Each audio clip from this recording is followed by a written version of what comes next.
Selamat pagi sidang jemaat yang sama-sama dikasihi Tuhan. Pada pagi hari ini kita akan melaksanakan ibadah secara online hari Minggu tanggal 28 Juni 2020 yang akan dilayani oleh Bapak Pendeta Budi Triadi Kaidun STH dan menggunakan tata kebaktian Minggu keempat sesudah Pentakosta dengan tema Bukan milik saya tapi milikmu. Dan sebelum kita mulai ibadah kita, terlebih dahulu kami akan menyampaikan pokok-pokok warta jemaat. Yang pertama, sesuai dengan anjuran dari PGI dan Majelis Sinode GKP, maka GKP Lembang memperpanjang pelaksanaan kegiatan minggu dan kegiatan-kegiatan lainnya yang dilaksanakan di rumah masing-masing sampai pada akhir bulan Juni 2020 atau sampai dengan pemberitahuan berikutnya. Yang kedua, untuk persembahan, baik itu persembahan kebaktian minggu, kebaktian rumah tangga, persembahan bulanan dan yuran UKJ, dapat dihantarkan ke gereja setiap hari Minggu pukul 8.00 sampai pukul 12.00 WIB. Kepada majelis jemaat yang piket atau jemaat dapat mentransfer ke rekening GKP Lembang yang tertera di bawah ini. Setelah transfer, diharapkan jemaat memberikan konfirmasi kepada majelis jemaat via WhatsApp. Yang ketiga atau yang terakhir, jemaat diharapkan dapat mengikuti rangkaian kebaktian dengan seksama sesuai dengan panduan yang telah diberikan dan dimohon jemaat untuk tetap menjaga kesehatan. Demikian warta jemaat pada pagi hari ini. Atas perhatiannya kami ucapkan terima kasih.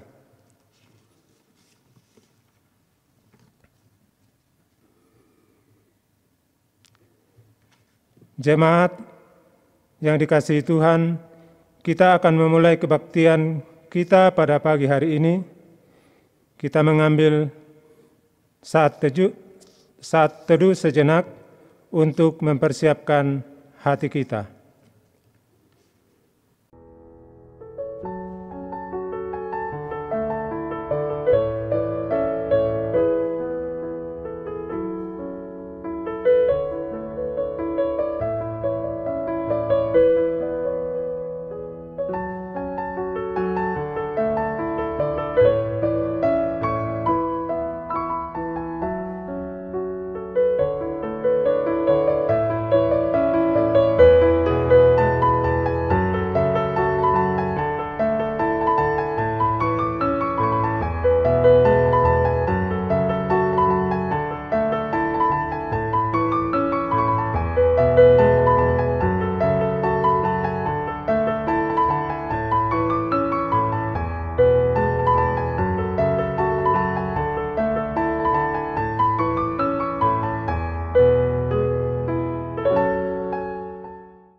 Jemaat diundang bangkit berdiri dan kita akan menyanyikan nyanyian pelengkap Kidung Jemaat nomor 7 bait 1 dan 2.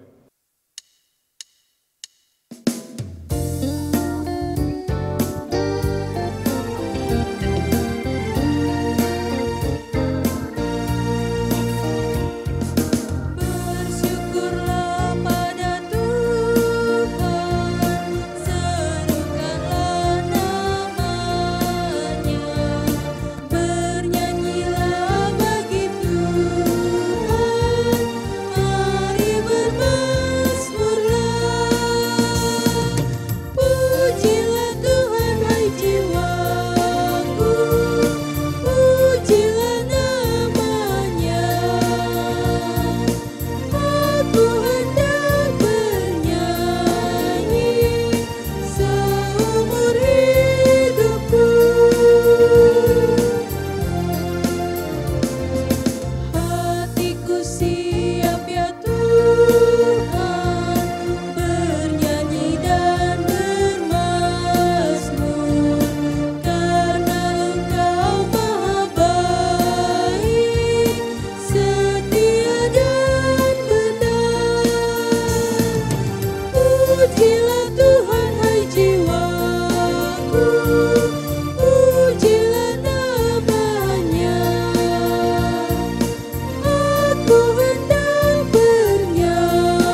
Bapak Ibu Saudara-saudara yang Tuhan kasih, mari kita meneguhkan ibadah kita dalam khotbah dan salam yang akan kita ucapkan secara berbalasan.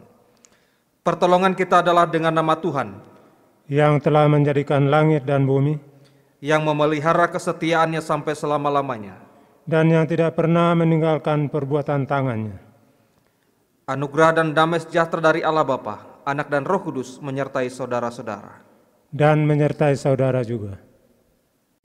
Nas pembimbing dalam kebaktian Minggu pagi hari ini terambil dari Amsal 3 ayat 5. Firman Tuhan demikian, percayalah kepada Tuhan dengan segenap hatimu dan janganlah bersandar pada pengertianmu sendiri. Jemaat memuji Tuhan dari nyanyian Percayalah kepada Tuhan.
Jemaat yang dikasihi Tuhan, marilah kita mengucapkan pengakuan dosa kita di hadirat Allah yang Maha Kudus, diawali dengan pengakuan dosa secara pribadi di dalam hati dalam saat teduh.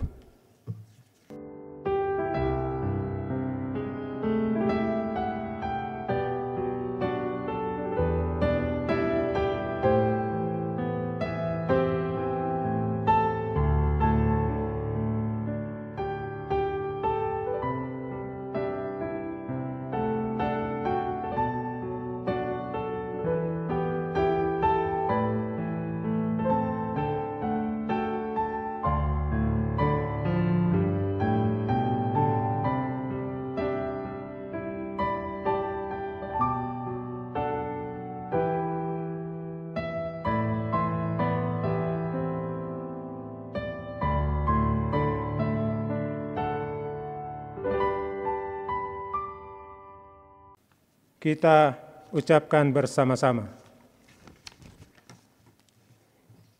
Ya Tuhan, kami telah berbuat dosa terhadap-Mu. Kami telah berdosa terhadap sesama kami dalam pikiran, perkataan, dan perbuatan.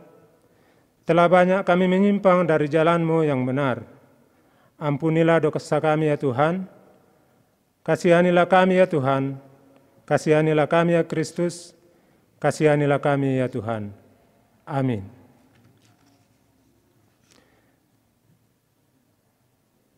Kita memuji Tuhan kembali melalui Kidung Kabungahan nomor 55 bait 1.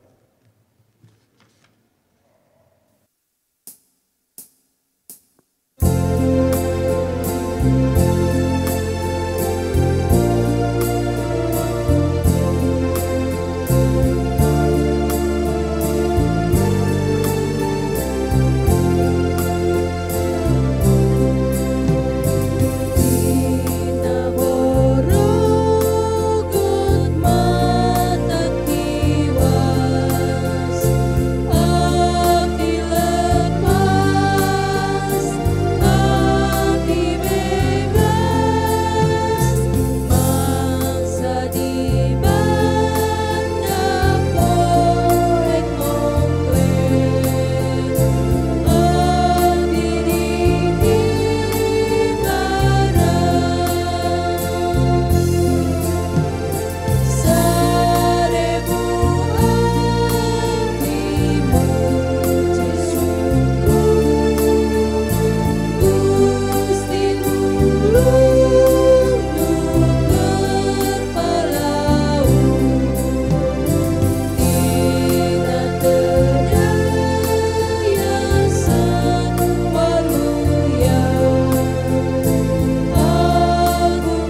Saudara-saudara yang Tuhan kasih, mari kita memasuki pelayanan firman Tuhan pada saat ini, dan saya mengajak kita untuk bersama-sama memohon pertolongan Roh Kudus di dalam doa. Mari kita berdoa.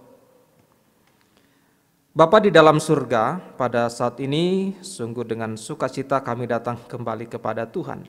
Setelah sekian lama kami beraktivitas dan kami sekarang datang untuk mencari apa yang menjadi kehendak Tuhan yang harus kami lakukan di dalam kehidupan kami sehari-hari. Sebagai manusia yang lemah, tentu banyak hal yang bisa merintangi hadirnya firman Tuhan dengan baik dalam hidup kami. Karena itu ya Bapa, kiranya Roh Kudus menolong kami, memberikan kepada kami hikmat kebijaksanaan supaya melalui firman itu kami boleh mendapatkan hal-hal baru dalam kehidupan kami. Dalam nama Yesus Kristus kami berdoa. Amin. Bapak Ibu saudara-saudara yang Tuhan kasih, mari kita membuka Alkitab kita. Pada saat ini diambil dari kitab Kejadian pasal 22 ayat 1 sampai 14. Demikian firman Tuhan. Setelah semuanya itu, Allah mencoba Abraham. Ia berfirman kepadanya, Abraham. Lalu sahutnya, ya Tuhan. Firman-Nya, ambillah anakmu yang tunggal itu yang engkau kasihi, yakni Ishak. Pergilah ke tanah Moria dan persembahkanlah dia di sana sebagai korban bakaran pada salah satu gunung yang akan kukatakan kepadamu. Keesokan harinya, pagi-pagi bangunlah Abraham. Ia memasang pelana keledainya dan memanggil 2 orang bujangnya beserta Ishak anaknya. Ia membelah juga kayu untuk korban bakaran itu. Lalu berangkatlah ia dan pergi ke tempat yang dikatakan Allah kepadanya. Ketika pada hari ketiga, Abraham melayangkan pandangnya. Kelihatanlah kepadanya tempat itu dari jauh. Kata Abraham kepada kedua orang bujangnya itu, tinggallah kamu di sini dengan keledai ini. Aku beserta anak ini akan pergi ke sana. Kami akan sembahyang. Sesudah itu kami kembali kepadamu. Lalu Abraham mengambil kayu untuk korban bakaran itu dan memikulkannya ke atas bahu Ishak anaknya. Sedang di tangannya dibawanya api dan pisau. Demikianlah keduanya berjalan bersama-sama. Lalu berkatalah Ishak kepada Abraham, ayahnya, Bapa. Sahut Abraham, ya anakku. Bertanyalah ia, di sini sudah ada api dan kayu, tetapi di manakah anak domba untuk korban bakaran itu? Sahut Abraham, Allah yang akan menyediakan anak domba untuk korban bakaran baginya, anakku. Demikianlah keduanya berjalan bersama-sama. Sampailah mereka ke tempat yang dikatakan Allah kepadanya. Lalu Abraham mendirikan mezbah di situ. Disusunnyalah kayu, diikatnya Ishak anaknya itu, dan diletakkannya di mezbah itu di atas kayu api. Sesudah itu Abraham mengulurkan tangannya, lalu mengambil pisau untuk menyembelih anaknya. Tetapi berserulah malaikat Tuhan dari langit kepadanya, Abraham, Abraham. Lalu sahutnya, ya Tuhan. Lalu ia berfirman, jangan bunuh anak itu dan jangan kau apa-apakan dia. Sebab telah ketahui sekarang bahwa engkau takut akan Allah dan engkau tidak segan-segan untuk menyerahkan anakmu yang tunggal kepadaku. Lalu Abraham menoleh dan melihat seekor domba jantan di belakangnya, yang tanduknya tersangkut dalam belukar. Abraham mengambil domba itu lalu mengorbankannya sebagai korban bakaran pengganti anaknya. Dan Abraham menamai tempat itu, Tuhan menyediakan. Sebab itu sampai sekarang dikatakan orang, di atas gunung Tuhan akan disediakan. Demikianlah Bapak Ibu Saudara-saudara firman yang kita dengar bersama. Berbahagialah setiap orang yang mendengarkan firman Tuhan, memelihara dan melakukan dalam hidupnya. Haleluya.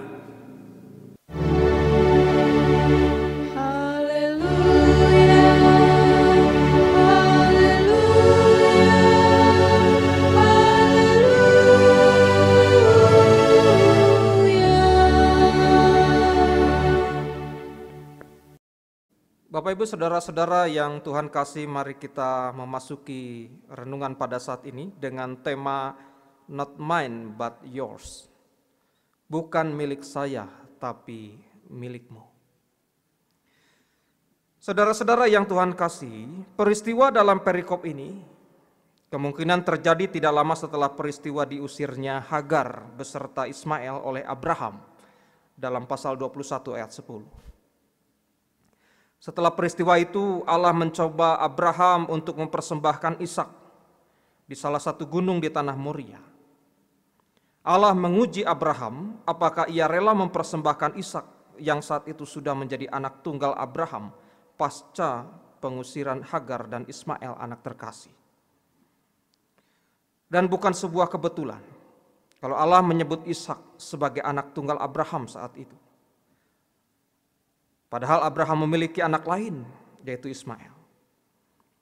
Saya tidak akan membahasnya di sini. Pasti ada makna khusus di balik ini semua. Saudara-saudara yang Tuhan kasih, dalam perikop ini, tidak secara tersurat dikatakan bagaimana perasaan Abraham ketika Allah berfirman demikian. Bagi Abraham, saudara-saudara, tentu ini adalah sebuah perjumpaan yang menjadi dilema seperti buah simalakama. Menaati perintah Allah berarti ia akan kehilangan lagi anaknya setelah ia usir Ismail. Ia akan dinilai sebagai orang tua yang gila karena memang mengorbankan anaknya sendiri. Tapi pada sisi lain, saudara-saudara, bila mengabaikan perintah Allah berarti wujud pembangkangan iman. Padahal bagaimana Allah begitu baik selama ini. Allah begitu peduli pada kegalauan hati Abraham dan Sarah yang menjadi pergumulan terbesar dalam hidup keluarga mereka. Dan saya yakin saudara-saudara, dilema yang sangat besar, sangat berat sedang dialami Abraham seusai menerima perintah Allah saat itu. Mungkin Abraham merenungkan perintah Allah itu dan butuh waktu yang tidak sedikit. Walau tidak secara eksplisit, saudara-saudara, kita temukan momen tersebut, namun dalam waktu 24 jam atau sehari semalam, Abraham harus mengambil keputusan. Dan biasanya jika kita dalam posisi demikian, saat itulah kegalauan hati menyerang. Emosi memuncak, pikiran kacau, jantung berdebar kencang, tarikan nafas semakin cepat, duduk tidak tenang, diam gelisah, tidur tidak nyenyak, makan pun tak enak. Kira-kira itu jugalah yang mungkin dialami oleh Abraham pada saat itu. Dan di sini saudara-saudara, Abraham sangat bergumul dengan apa yang menjadi kehendak Tuhan. Semua gejolak di dadanya coba ia kendalikan dalam sebuah perenungan, penghayatan iman. Penghayatan iman seperti apa? Bapak Ibu saudara-saudara yang Tuhan kasih, seluruh tindakannya kemudian mencerminkan penjelasannya. Namun yang pasti, Abraham melakukan dan tunduk kepada apa yang Allah perintahkan kepadanya. Abraham benar-benar taat dan serius atas apa yang diperintahkan Allah kepadanya. Artinya apa saudara-saudara? Artinya dalam perenungan dilihat dari kacamata iman Abraham kepada Allah. Bagi Abraham, saudara-saudara, Ishak memang anak biologisnya dari Sarah. Tapi bagaimana proses yang melatar belakangi lahirnya Ishak ke dalam dunia dalam Kejadian 17 ayat yang pertama dan Kejadian 18 ayat yang ke-11. Adapun Abraham dan Sarah telah tua dan lanjut umurnya, dan Sarah telah mati haid. Kejadian 21 ayat 5. adapun Abraham berumur 100 tahun ketika Ishak anaknya lahir baginya. Usia suami istri yang sudah tua dan Sarah mati haid alias mandul menyadarkan Abraham atas kehadiran Ishak. Itu hanya karena kehendak Allah. Jadi, Ishak sesungguhnya milik Allah. Not mine, but yours. Luar biasa. Penghayatan iman dan kontemplasi atau perenungan yang luar biasa saat itu sudah sampai pada level atau titik tertinggi bagi seorang manusia. Sekali lagi saudara-saudara, ini adalah buah penghayatan dan kontemplasi iman yang luar biasa. Lalu apa yang Abraham lakukan? Abraham benar-benar dapat meyakinkan Ishak bahwa tidak akan ada yang terjadi dan tidak menimbulkan kecurigaan. Bahkan dirinya harus berpura-pura baik kepada Sarah istrinya maupun kepada Ishak dan meyakinkan mereka bahwa mereka akan beribadah bersama. Kemudian saudara-saudara yang Tuhan kasih, tak perlu menunggu waktu yang lama. Besok harinya, Abraham melakukan perintah itu tepat keesokan harinya sejak Allah berfirman kepadanya. Ia pergi dengan Ishak beserta 2 bujangnya, keledai beserta segala keperluan yang biasa dibawa untuk mempersembahkan korban bakaran. Ia bawa, yaitu kayu bakar, pisau, api, kecuali hewan kurban yang kemudian sempat ditanyakan oleh Ishak pada ayat yang ke-8. Setelah 3 hari perjalanan yang cukup melelahkan dalam pasal 22 ayat yang ke-4. Perjalanan itu tempuh dari tanah orang Filistin, pasal 21 ayat 34, daerah Gerar. Abraham melihat tempat tujuannya dari kejauhan, Moria. Jauh maju ke depan tentang Moria. Saudara-saudara yang Tuhan kasih, Moria kemudian menjadi gunung bersejarah yang tercatat dalam Alkitab. Ada beberapa peristiwa penting terjadi di sana yang harus kita ketahui. Pertama, saudara-saudara yang Tuhan kasih, dalam Kejadian 22 ayat yang kedua, tadi diceritakan bahwa Allah memerintahkan Abraham membawa Ishak ke tanah Moria. Eretz Hanim Moria. Dan mempersembahkan Ishak di sana sebagai korban bakaran di salah satu gunung. Peristiwa yang kedua, saudara-saudara, dalam 2 Tawarik pasal 3 ayat 1-2. Di situ dikatakan bait suci Salomo terletak di gunung Moria. Behar Hamoria, yaitu tempat pengirikan Oman orang Yebus. Dan peristiwa yang ketiga, saudara-saudara, Moria adalah tempat Allah menampakkan diri kepada Daud dalam pasal 3 ayat yang pertama.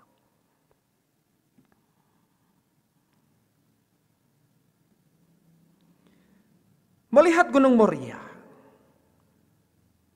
ia segera meminta 2 bujangnya yang bersamanya untuk tinggal dari kejauhan. Sementara ia bersama Ishak melanjutkan perjalanan hingga ke salah satu gunung di tanah Moria. Lalu Abraham mengambil kayu untuk korban bakaran itu dan memikulkannya ke atas bahu Ishak anaknya. Sedang di tangannya dibawanya api dan pisau. Demikianlah keduanya berjalan bersama-sama.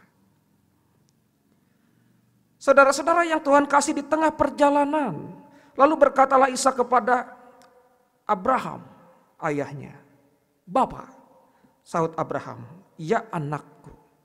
Bertanyalah ia, "Di sini sudah ada api dan kayu, tetapi di manakah anak domba untuk korban bakaran itu?" Sahut Abraham, "Allah yang akan menyediakan anak domba itu untuk korban bakaran baginya, anakku." Bapak Ibu saudara-saudara yang Tuhan kasih, apakah itu sebuah jawaban yang prestisius? Itu suatu hal yang bersifat mengesankan, supaya terhormat, bermartabat, bahkan bergengsi.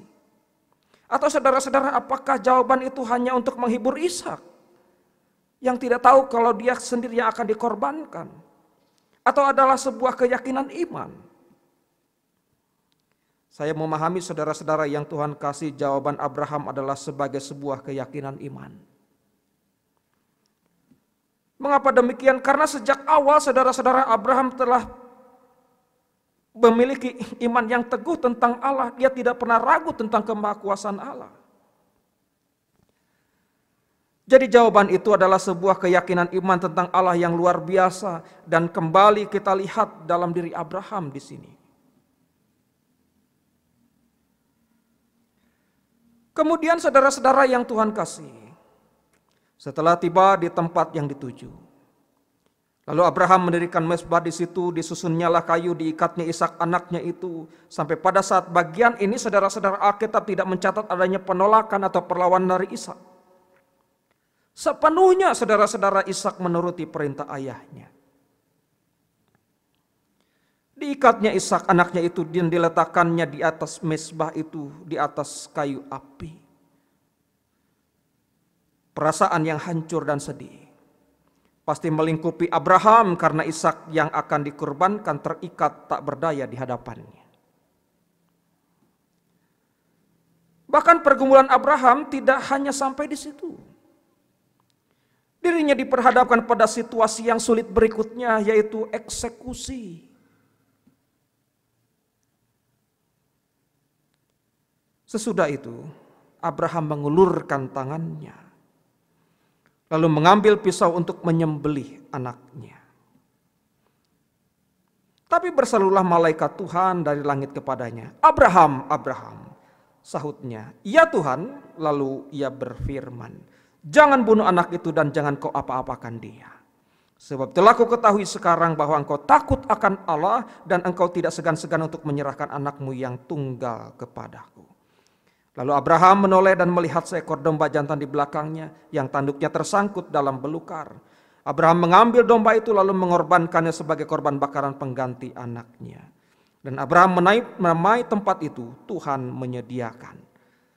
Saudara-saudara yang Tuhan kasih, itulah kisah perjalanan ujian iman Abraham.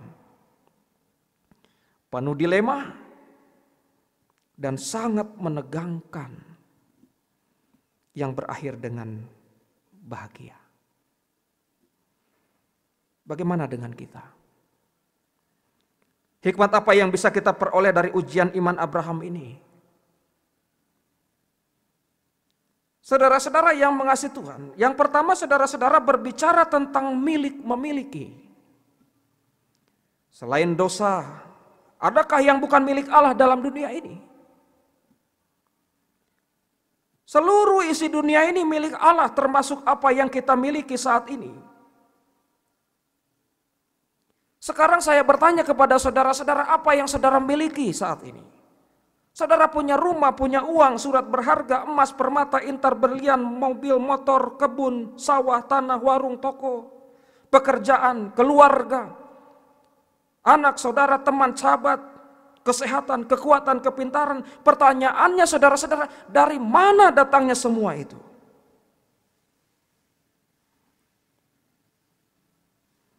Yohanes 15 ayat yang ke-5. Demikian firman Tuhan. "Akulah pokok anggur dan kamulah ranting-rantingnya. Barang siapa tinggal di dalam aku dan aku tinggal di dalam dia, ia berbuah banyak. Sebab di luar aku kamu tidak dapat berbuat apa-apa." Artinya saudara-saudara, semua yang kita peroleh saat ini dari Tuhan. Itu adalah berkat dari Tuhan. Kembali saudara-saudara, mari kita bercermin kepada kisah perjalanan iman Abraham ini. Tidak segan-segan ia menyerahkan apapun yang ada padanya bila Tuhan menginginkannya. Sudahkah penghayatan seperti itu kita miliki untuk banyak hal yang kita miliki saat ini?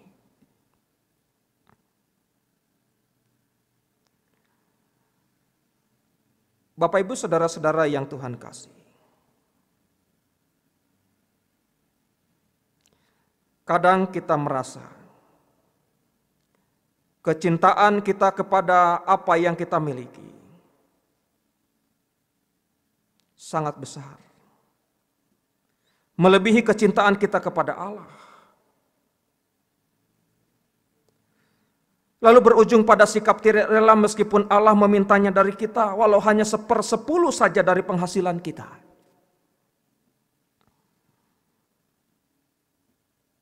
Allah telah berfirman dalam Ulangan 14 ayat 22. Haruslah engkau benar-benar mempersembahkan 1/10 dari hasil benih yang tumbuh di ladangmu tahun demi tahun. Seharusnya saudara-saudara sikap kita adalah rela memberi bagi Allah, sebab semua yang kita miliki adalah milik Allah.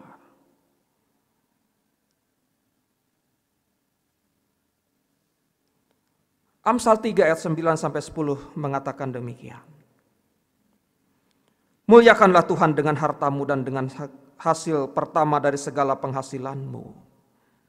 Maka lumbung-lumbungmu akan diisi penuh sampai melimpah-limpah, dan bejana pemerahanmu akan meluap dengan air buah anggurnya. Sesungguhnya saudara-saudara yang Tuhan kasihi, Tuhan tidak menginginkan harta kita, Tuhan tidak menginginkan apa yang kita miliki, tapi karena Dia adalah pemilik segalanya, hari ini Tuhan menghendaki melatih kita, melatih saudara untuk memberi lebih dulu sebelum kita menerima sesuatu.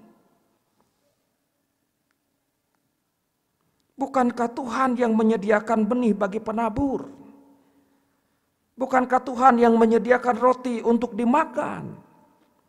Ia juga yang akan menyediakan benih bagi kamu dan melipat gandakannya dan menumbuhkan buah-buah kebenaranmu. Kamu akan diperkaya dalam segala macam kemurahan hati. Dalam 2 Korintus 9 ayat 10-11.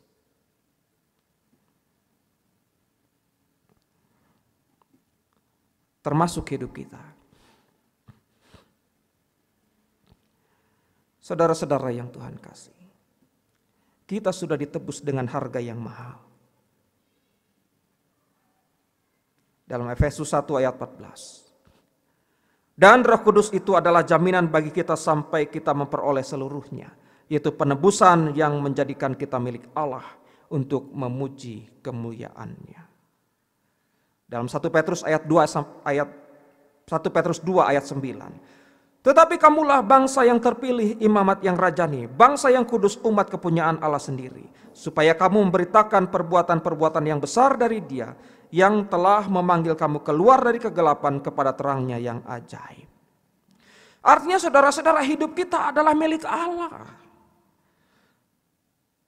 Jadi saudara-saudara, berikanlah kepada Allah apa yang menjadi milik Allah. Ada ungkapan demikian. Hidup itu Allah yang berikan. Kita yang jalankan dan orang lain yang komentarin.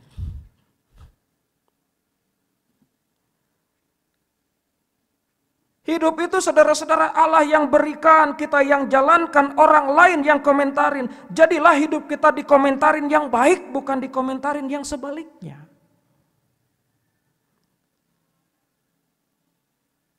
Ini pesan yang pertama. Yang kedua saudara-saudara, Ishak yang menjadi milik Allah itu harus memikul kayu untuk korban bakaran bagi dirinya sendiri.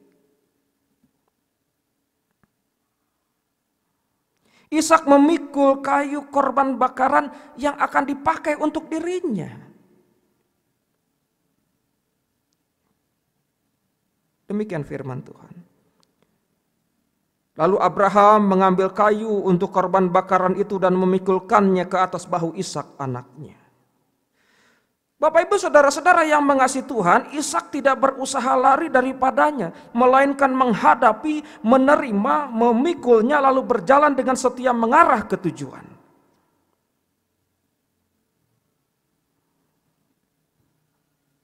Saya mengajak kita untuk menghayati peristiwa pengorbanan Yesus Kristus di salib. Bukankah peristiwa ini mirip?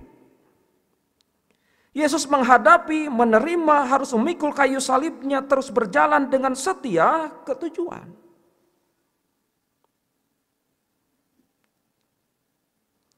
Bapak ibu saudara-saudara yang Tuhan kasih, kita yang sudah menjadi milik Allah harus bersedia dan berani memikul salib. Yaitu pergumulan kita setiap hari. Setiap hari saudara-saudara. Lukas 9 ayat 23 mengatakan demikian. Katanya kepada mereka semua, setiap orang yang mau mengikut aku, ia harus menyangkal dirinya, memikul salibnya setiap hari dan mengikut aku.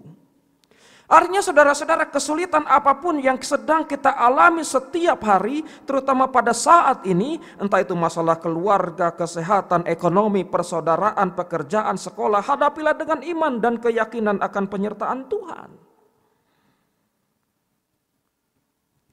Bukan malah menghindari untuk lari daripadanya atau malah mencari kambing hitam, menyalahkan orang lain.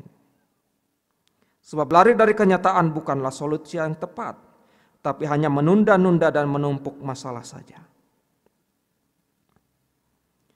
Ingat saudara-saudara, Allah berfirman dalam 1 Korintus 10 ayat yang ke-13, demikian. Pencobaan-pencobaan yang kamu alami ialah pencobaan-pencobaan biasa, yang tidak melebihi kekuatan manusia.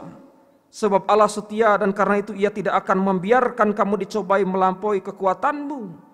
Pada waktu kamu dicobai, Ia akan memberikan kepadamu jalan keluar sehingga kamu dapat menanggungnya. Dengan catatan, hadapilah bersama Tuhan. Yang ketiga, saudara-saudara yang Tuhan kasih, meneladani Ishak sebagai wujud bakti ketaatan seorang anak kepada orang tua. Sebagai anak, saudara-saudara, Ishak tentu memiliki keinginan supaya bisa menikmati hidup yang baik, panjang umur, bahagia, karena dia juga pasti punya cita-cita. Menjadi korban bakaran tentu tidak dicita-citakan oleh Ishak. Namun saudara-saudara, saat kenyataan itu justru sebaliknya. Di sini kita melihat Ishak menaati apapun kata orang tuanya, apapun yang dikehendaki Allahnya sebagai sebuah wujud bakti.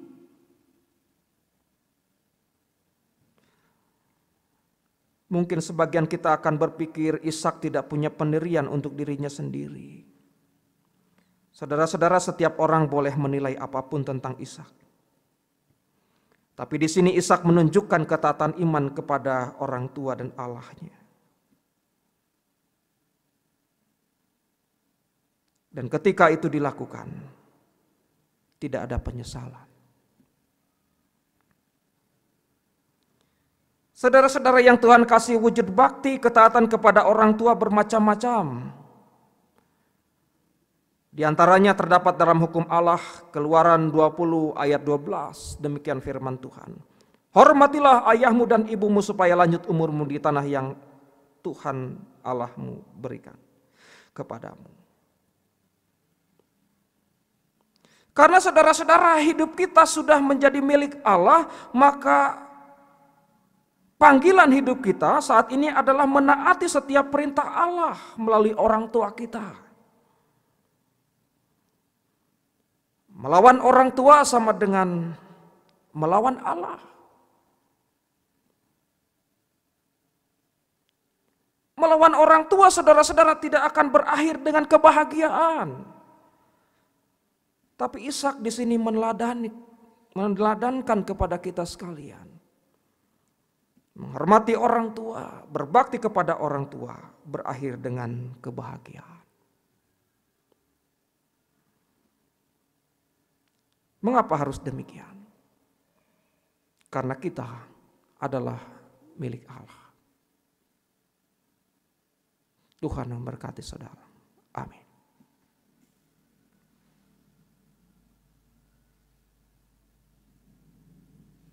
Bapak Ibu, saudara-saudara yang Tuhan kasih, mari kita bersama-sama menyampaikan doa syafaat yang nanti akan kita akhiri dengan bersama-sama mengucapkan doa Bapa kami. Mari kita berdoa.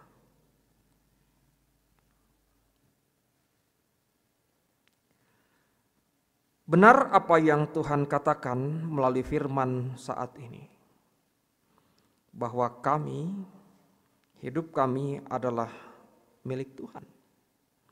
Apapun yang kami miliki adalah milik Tuhan. Karena itu kerelaan hatilah yang harus kami tunjukkan kepada Tuhan ketika Tuhan memintanya. Semua akan kembali kepada Tuhan. Bapa dalam surga, pada saat ini kami berdoa syafaat untuk kesejahteraan keluarga-keluarga jemaat Tuhan. Khususnya di Hari Keluarga Nasional pada tanggal 29 Juni yang akan kami peringati nanti. Berkati Tuhan setiap keluarga-keluarga umat Tuhan dimanapun berada. Tolong kami ketika kami bergumul dan berjuang menghadapi segala sesuatu di dalam kehidupan kami. Banyak hal yang membuat hidup kami tidak mudah, tetapi kami percaya kuasa Tuhan jauh lebih besar dari segala persoalan yang kami hadapi. Kami menyerahkan anak-anak kami supaya Tuhan memberkatinya, menolong mereka sehingga mereka menjadi anak-anak yang baik. Kami juga memberkati setiap orang tua kami. Tuhan hadir, kiranya Engkau datang menjumpai, memberkati mereka. Berikan kesehatan, kekuatan kepada setiap orang tua kami. Berikan juga kepada mereka hati yang bijaksana untuk bisa menjadi teladan bagi kami sebagai orang-orang yang muda. Bapa dalam surga, kami juga berdoa bagi peran keluarga-keluarga dalam pelayanan di jemaat.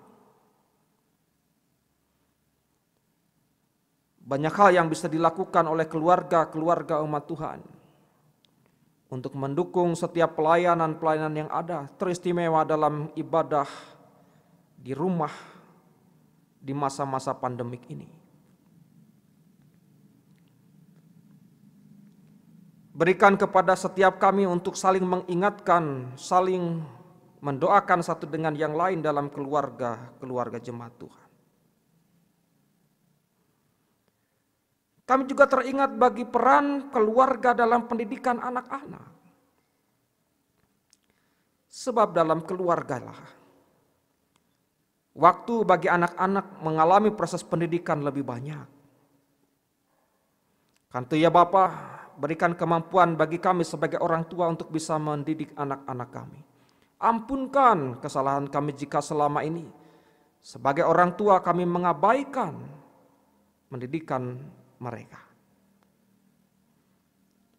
Bapa dalam surga, kami juga berdoa bagi setiap para pelayan jemaat Tuhan, pendeta, majelis jemaat, pengurus komisi, segenap panitia. Tuhan berkati mereka, agar gerak langkah mereka selalu bersinergi satu dengan yang lain untuk kemuliaan nama Tuhan. Juga kami berdoa untuk bangsa dan negara kami di tengah-tengah masa pandemik ini. Bantulah para pemerintah supaya mereka bisa mengerjakan tugas tanggung jawabnya dengan baik, didukung oleh seluruh rakyatnya, sehingga bisa memutus mata rantai pandemik ini dan kami bisa beraktivitas kembali dengan normal. Bapa yang di surga, sebentar kami akan kembali ke tengah-tengah kehidupan kami. Roh Kuduslah yang kami andalkan untuk menolong kami. Dan mengakhiri doa syafaat ini, kami akan bersama-sama menaikkan doa Bapa kami seperti demikian. Bapa kami yang di surga, dikuduskanlah namamu, datanglah kerajaanmu, jadilah kehendak-mu di bumi seperti di surga. Berikanlah kami pada hari ini makanan kami yang secukupnya, dan ampunilah kami akan segala kesalahan kami, seperti kami juga mengampuni orang yang bersalah kepada kami. Dan janganlah membawa kami ke dalam pencobaan, tetapi lepaskanlah kami dari yang jahat. Karena Engkaulah yang punya kerajaan dan kuasa dan kemuliaan sampai selama-lamanya. Amin.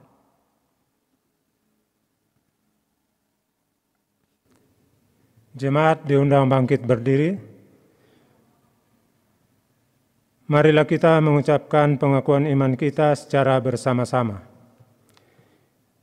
Aku percaya kepada Allah, Bapa yang Maha Kuasa, Khalik langit dan bumi, dan kepada Yesus Kristus, anaknya yang tunggal, Tuhan kita, yang dikandung daripada Roh Kudus, lahir dari anak darah Maria, yang menderita sengsara di bawah pemerintahan Pontius Pilatus, disalibkan, mati dan dikuburkan, turun ke dalam kerajaan maut. Pada hari yang ketiga, bangkit pula dari antara orang mati, naik ke surga, duduk di sebelah kanan Allah, Bapa yang Maha Kuasa. Dan dari sana ia akan datang untuk menghakimi orang yang hidup dan yang mati. Aku percaya kepada Roh Kudus, gereja yang kudus dan am, persekutuan orang kudus, pengampunan dosa, kebangkitan daging, dan hidup yang kekal. Amin. Jemaat dipersilakan untuk duduk kembali. Marilah kita memberikan persembahan syukur kita dengan mengingat firman Tuhan yang berkata, "Muliakanlah Tuhan dengan hartamu dan dengan hasil pertama dari segala penghasilanmu. Maka lumbung-lumbungmu akan diisi penuh sampai melimpah-limpah, dan bejana pemerahanmu akan meluap dengan buah anggurnya." Sambil kita memberikan persembahan, kita menyanyi dari pelengkap Kidung Jemaat nomor 146, bait 1.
Jemaat diundang bangkit berdiri. Kita serahkan persembahan kita dalam doa. Tuhan Allah yang Maha Kasih, Engkau telah mengaruniakan bagi kami segala perkara di dalam Yesus Kristus. Kini kami datang dan membawa persembahan kami ke hadapan-Mu. Kiranya Tuhan menerima dan menguduskan persembahan ini, agar dapat dipergunakan dengan baik dalam membangun gereja-Mu. Terima kasih ya Tuhan. Amin.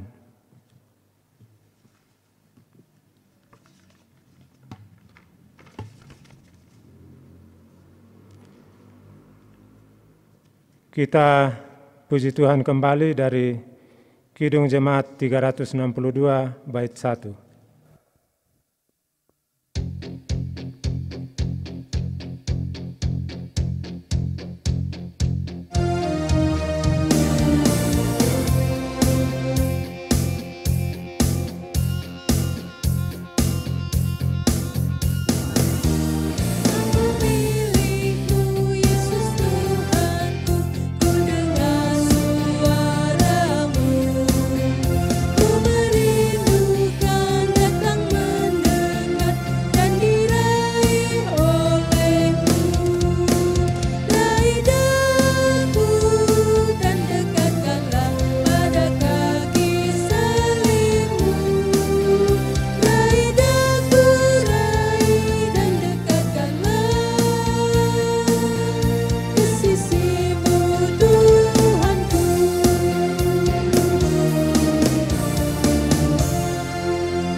Bapak Ibu saudara-saudara yang Tuhan kasih, mari kita bangkit berdiri, kita akan bersama-sama menerima pengutusan dan berkat. Pergilah dalam damai sejahtera, lakukanlah firman Tuhan. Berikanlah kepada Tuhan apa yang menjadi milik Tuhan dalam hidupmu. Terimalah berkat Tuhan. Tuhan kiranya memberkati dan memelihara saudara. Tuhan kiranya menerangi saudara dengan wajahnya dan mengasihani saudara. Tuhan kiranya menunjukkan wajahnya kepada saudara dan mengaruniakan damai sejahtera. Haleluya. Amin.